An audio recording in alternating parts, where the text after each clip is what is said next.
Hello everyone. Today we have the pleasure of sharing with you an overview of a DOE ESnet initiative. The focus is to provide high-performance data movement services on demand. We call it Data Transfer Node as a Service, or DTN-AAS. The context is to ensure the efficient utilization of DOE's advanced multi-100 gigabits per second network, ESnet. My co-speaker, Ezra, will tell you more about it. I will be focusing on the storage I/O benchmarking part. So why talking about storage I/O benchmarking for DTN-AAS? Good question. I will use an analogy to make a point. For moving data at the scale and speed over ESnet, an excellent analogy is a large water transport system. This is a map of the famous Hachi project facilities. What are the four essential elements of this project? Let's see. First, a water reservoir with sufficient water levels. Without enough water, obviously it's impossible to generate good water flows. Next, pipes. Plural, due to the volume, flow rate, and redundancy needs. The electricity supply tool for powering everything. Finally, water pumps. Plural again, due to the volume, flow rates, and redundancy required. Like having a well-filled water reservoir is of the foremost importance to a water transport system. You need sufficient storage throughput to fill the rest of the data path. So the first step of carrying out any moving data at the scale and speed endeavor is to understand the storage performance and the characteristic. This is done by storage benchmarking. Note that storage throughput depends on the data content. If there are numerous tiny files or data objects, the throughput will always be low. Laws of physics, simple. Sufficient network bandwidth for the target data transfer rates, enough computing power too, especially if encryption is utilized. Finally, if the data mover has good concurrency and is scale capable, then overall good data transport rates are attainable. Note that in the above sequence, the infrastructure elements are spelled out before the data mover, with the storage being first. The sequence is logical and is termed by US DOE as co-design principle. Based on our observations both within the DOE national lab community and in the commercial world, the characteristics of a storage service are in general not well understood. Oftentimes, vendor info in datasheets or benchmarks published by events like I/O 500 are taken blindly, to the detriment of users. So our first recommendation is to do the measurements yourself in your environment. Trust your own numbers and logic only, never any claims. Let's cover just 5 topics this time. How about choice of tools? Feel? Feel has been around, but it's showing serious signs of age. Anything else? Yes. Recommendation is a new tool, Elbancho, plus it's a storage sweep tools. All are modern and freeware. You can find them on GitHub, right here. And the author Sven Brunner of Elbancho has an excellent international reputation. The storage sweep is a push-button operation. How about methodology? The key is automated testing. I will talk more soon. How about what to do? Well, you want to carry out the storage I/O benchmarking, emulating the target applications, I/O patterns, and interaction with the storage as much as possible. Why? Well, an application reads from and /or writes to storage. I/O bottlenecks are tough to overcome. So the better you understand the employed storage, the better you can tune your applications to avoid or mitigate I/O related bottlenecks. Let's do a deeper dive. We will share with you what we have done. The first thing to do is to benchmark using a test data set that simulates your production data in terms of a file/data object size histogram. Another recommended practice is do a storage sweep. What do we mean by that? Let's look at this figure on the right. It's a combined line chart with the measured storage throughput for each file size in blue line. These small numbers are in GPPS, that's the storage throughput numbers. Then we also have both Zettar ZX data transfer rates attained with a single run carry out by Zettar, that's the orange line. And the average of 5 runs carried out by ESnet in green line. And the x-axis labels are test dataset names. For example, 2 times 512 GB means the dataset has 2 files, each is 512 GB in size. Thus, the dataset has an overall size 1 TB equals 2 times 112 GB. We use only hyperscale datasets, that is, larger than 1 TB total size, or 1 million total files, or both. You can read about this picture in an ESnet blog, which I will show you soon. This kind of benchmarking is very easy to carry out using LBencho plus its storage sweep tools.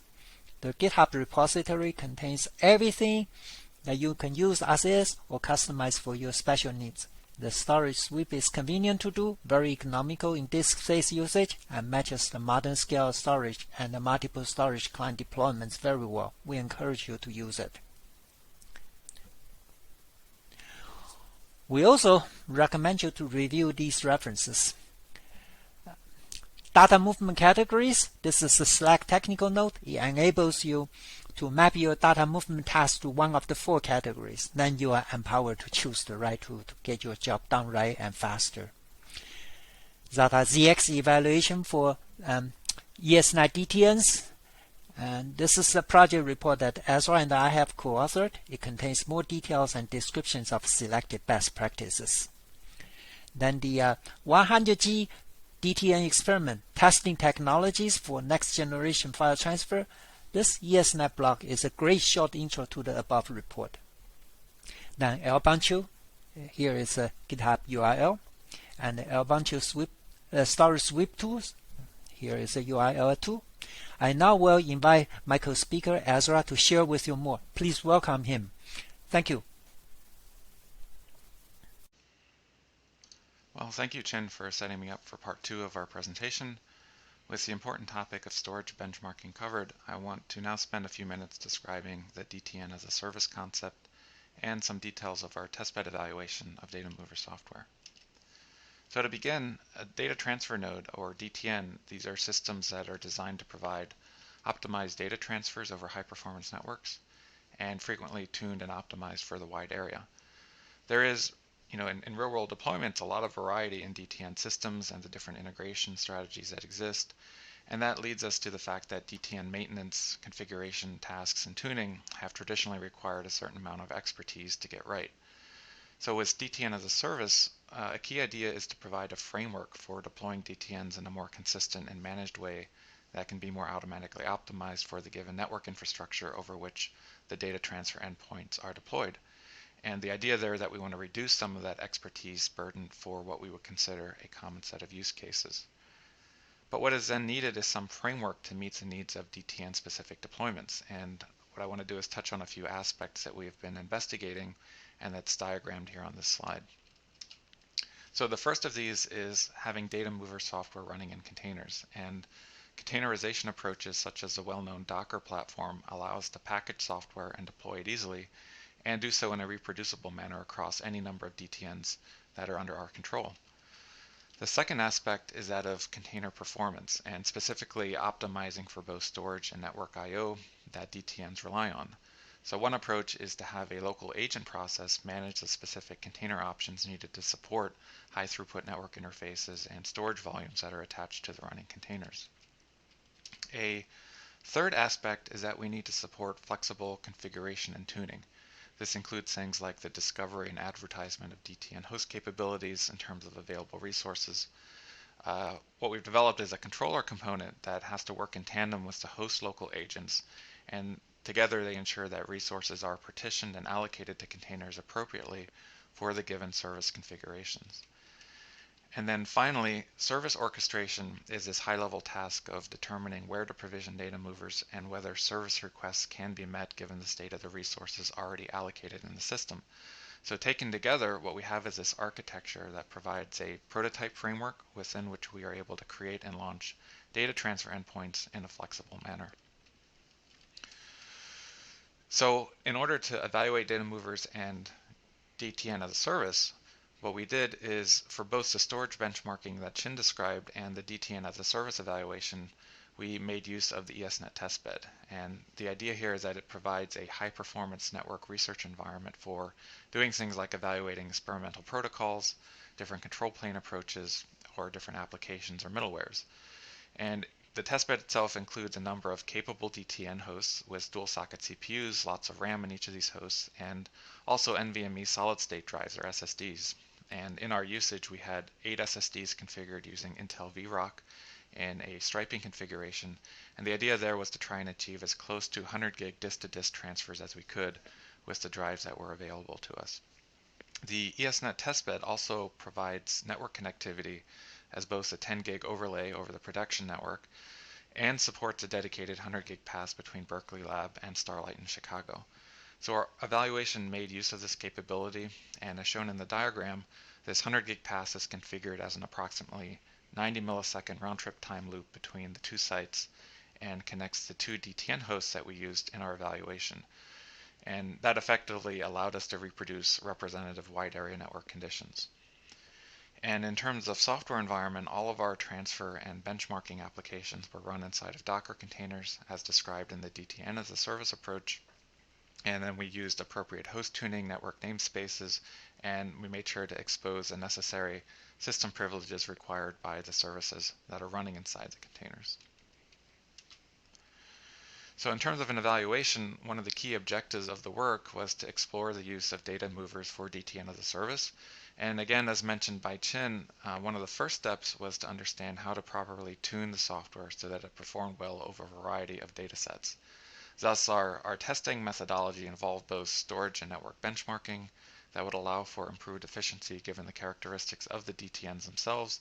So you have to take into consideration such as the number of CPU cores available and how that affects the multi-threading, the NUMA topology, and storage access patterns for the services. So all of those things come into play when trying to determine what type of tuning needs to be applied. And one of the key outcomes was the ability to find this single tuning profile that performed well across all ranges of the hyperscale data sets in our transfer sweeps. So in one of our series of tests, we compared ZX with GridFTP from Globus, and you can see that ZX is averaging about 40 to 45% higher transfer rates at the middle of the dataset range. And at the tail end, GridFTP loses opportunities for concurrency and suffers when only a few large files are possible within the transfer pipeline, whereas ZX performs better at this tail end as it supports multi-threaded parallel block I/O across large files. And what's nice is, as an outcome of the evaluation, we saw that concurrent accesses with all available CPU core mapping into the containers, that presented a little to no performance bottleneck, which is great to see. Another outcome I'll highlight is that of moving a petabyte scale amount of data in our testbed environment using ZX. This test was to sort of demonstrate the robustness of using the ZX data mover in the DTN as a service context, and we did both TLS and non-TLS transfers. And with file checksumming enabled to ensure that we had data integrity, we moved this petabyte data set with a mean transfer speed of 77.25 gigabits per second for a total duration of about 29 hours. And that really highlighted that petabyte scale data movement within reasonable time frames can be achieved with what I consider relatively modest hardware, but as long as you have that network bandwidth available, right? So to summarize with some key takeaways, I'd like to think that our evaluation demonstrated how containerization used effectively with performance tuning can support data movers at the 100 gig and petabyte scale data sets. There are a number of configuration considerations to be aware of, and these details can be found in our complete report. But once established, a DTN as a service container environment has the potential to support a variety of different data mover software images with similar performance profiles. And being able to instantiate transfer endpoints in a flexible and reproducible manner is also a great win in an increasingly dynamic computing and networking landscape. So approaches like DTN as a service can reduce that deployment and configuration overhead once you have it established, but there are some complexities arising from service orchestration and automation tasks that do require careful thought. So we're investigating such capabilities and ways to automate those features as future work. Finally, another important fact not noted until now is that all of our testing was performed using tools making use of TCP at the transport layer. And what we showed is that it is capable, TCP, of doing 100 gig network speeds as long as packet loss remains within reasonable bounds. So that was a nice result to see that TCP in modern Linux kernels is performing well. So with that, let me thank you for your attention, and we look forward to entertaining any questions you may have.